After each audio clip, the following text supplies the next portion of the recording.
Okay, so this is a 3D model of the molecule glucose, which has a chemical formula of C6H12O6. So that means that there are 6 carbon, 6 oxygen, and 12 hydrogen, in total 24 atoms. So there's actually 2 central atoms in this molecule, which are carbon and oxygen, because they're both capable of having like multiple bonds coming off, and hydrogen is only capable of having one, so it couldn't be a central atom, but carbon can have like 4 here, oxygen has 2 here.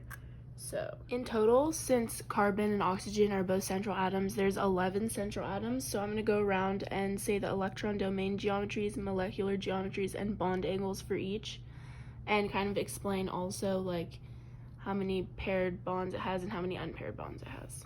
This is the first central atom, and it has 3 paired bonds and 0 unpaired bonds, and there's a double bond with oxygen and hydrogens coming off and carbons coming off. So there are 3 electron domains, and that would mean that the electron group geometry and the molecular shape are both trigonal planar, and the bond angle is 120. The next central atom is also a carbon, and it has 4 different bonds happening, which is the oxygen, the hydrogen on the bottom, and then the 2 carbons at the top. So this would mean that there's 4 bonding and 0 non-bonding and 4 electron domains. So the shape, the electron group geometry, and the molecular shape are both tetrahedral, and the bond angle is 109 degrees. So you're going to start noticing a pattern that for all of the carbon, except for the one with the double bond, everything is the same, but I'll keep explaining it.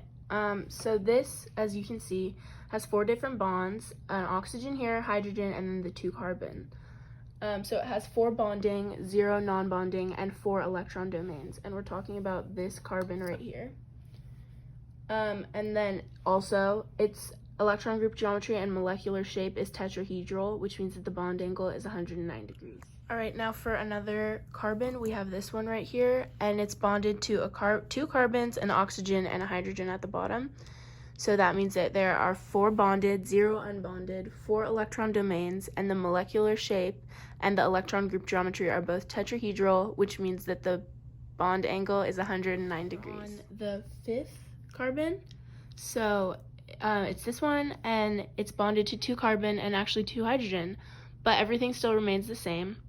There's 4 bonded, 0 unbonded, and then 4 electron domains, the molecular shape is tetrahedral, and the electron group geometry is tetrahedral, so the bond angle is 109 degrees. For the last carbon, we have another carbon being bonded, 2 oxygens, and a hydrogen, so that is 4 bonded, 0 unbonded, 4 electron domains, and the molecular shape and electron group geometry are both tetrahedral, so the bond angle is 109 degrees again. Let me just explain quickly that for this oxygen with the double bond, it's not one of the central atoms. I know I said that the oxygens are the central atoms, but this one is an exception because it has a double bond. It's not bonded to anything else, so there's really no way it could be a central atom. Now we're going to get into the oxygens as central atoms. So the first one is this oxygen right here, and this actually gets a little trickier because you have oxygen not filling up its octet rule, so it's going to have 2 unbonded pairs on it. So that means that there are 2 bonded, which it's bonded to the carbon and the hydrogen, 2 unbonded, so it can satisfy its octet rule, 4 electron domains. This shape is tetrahedral, and the electron group geometry is tetrahedral, and the molecular shape is bent. So the bond angle is less than 109 degrees. Now, like I said, for carbon, how all of them are going to be the same, it's going to be the same for oxygen, except for the double bond. That's an exception because it's not even one of the central atoms. They're all going to be bonded to a carbon and a hydrogen, so that means that they're all going to need 2 lone pairs to satisfy oxygen's octet rule. So it's going to be 2 bonded, 2 unbonded, 4 electron domains. The electron group geometry is going to be tetrahedral, and the molecular shape is going to be bent, so the bond angle is 109 for this one. It's going to be 2 bonded, 2 unbonded, 4 electron domains, the electron group geometry tetrahedral, and the molecular shape is bent, so the bond angle is 109 degrees. All right, again, right here, oxygen is bonding to a carbon and a hydrogen, So it needs 2 lone pairs to satisfy its octet rule. So it's got 2 bonded, 2 unbonded, 4 electron domains.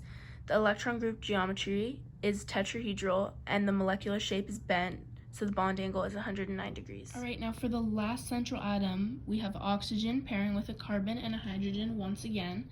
So it's going to need 2 lone pairs to satisfy its octet rule. So it's going to have 2 unbonded, 2 bonded, 4 electron domains. So the electron group geometry is going to be tetrahedral and the shape is going to be bent. So the bond angle is 109 degrees.